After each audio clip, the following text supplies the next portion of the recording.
अपने से कम बुद्धि वाले से बहस नहीं करना चाहिए, कभी नहीं करना चाहिए। अगर समझ रहे हो कि उसके पास बुद्धि कम है तो फिर उससे बहस किस बात की कर रहे हो, वो तो तुमसे कम बुद्धि का है। इस पर एक कहानी है। एक हाथी था, एक गधा था, दोनों में बहस छिड़ गई कि आसमान किस रंग का होता है। दोनों में इस बात को लेकर बहस छिड़ गई कि आसमान किस रंग का होता है। अब हाथी कह रहा था कि आसमान नीले रंग का होता है और गधा कह रहा था कि नहीं, लाल रंग का होता है। अब दोनों में छिड़ते छिड़ते बहस काफ़ी लंबी हो गई और दोनों में तकरार की नौबत आ गई। तो दोनों ये फैसला लिए कि चलो राजा के पास चलते हैं। अब दोनों जंगल के राजा के पास जाने का प्लान बनाए और गए। तो जंगल के राजा शेर के पास जब ये लोग पहुँचे तो वहाँ सबका मुकदमा चल रहा था। अब काफ़ी समय बाद इन लोगों को नंबर आया तो हाथी खड़ा हुआ, शेर से बताया कि महाराज एक मुकदमा मेरा भी है। तो राजा ने कहा ठीक है बताओ। तो हाथी बोला कि महाराज हमारे में और गधे के बीच में इस बात को लेकर बहस हो गई है कि आसमान किस रंग का होता है। मैंने कहा कि आसमान नीले रंग का होता है और ये गधा कह रहा है कि आसमान लाल रंग का होता है। ये इसी बात पे लेके टिका हुआ है और बात काफ़ी आगे बढ़ गई है।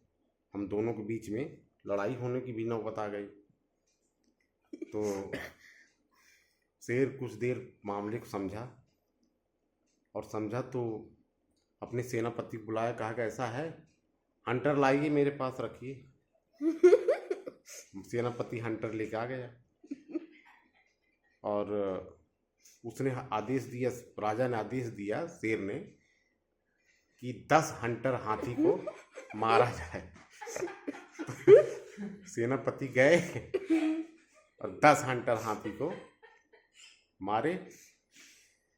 तो और गधे को एको हंटर नहीं मारे, उसको मारने का आदेश ही नहीं दिया राजा ने। तो हाथी बड़ा मायूस हो गया। उसने कहा महाराज मेरी क्या गलती थी कि मुझे 10 हंटर मारा गया, और जहाँ तक मैं जानता हूँ तो आसमान तो नीले रंग का होता है। मैंने सही बताया भी था, इससे बहस भी सही किया था कि आसमान नीले रंग का होता है। तो और इसको ये गलत बता रहा है, इसको आप दंडित ही नहीं किए।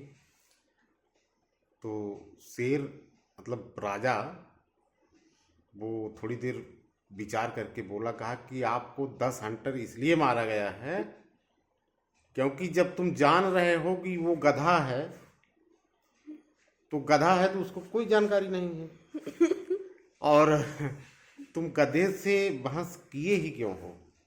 अगर वो गधा है तो उसको तो जान ही रहे हो, तो वो तो गधा है, बिना ज्ञान का है, तो उससे बहस क्योंकि वो तो आसमान लाल और नीले रंग का, लाल बताएगा, काला बताएगा, इसी तरह का बताएगा। उसके पास जब ज्ञान ही नहीं है तो यही तो बताएगा कि आसमान लाल रंग का होता है, काले रंग का हो, तो कुछ भी बता सकता है। तुम तो जानकार हो, अगर तुम जानकार हो तो अज्ञानी से, मूर्ख से बहस क्यों किए हो।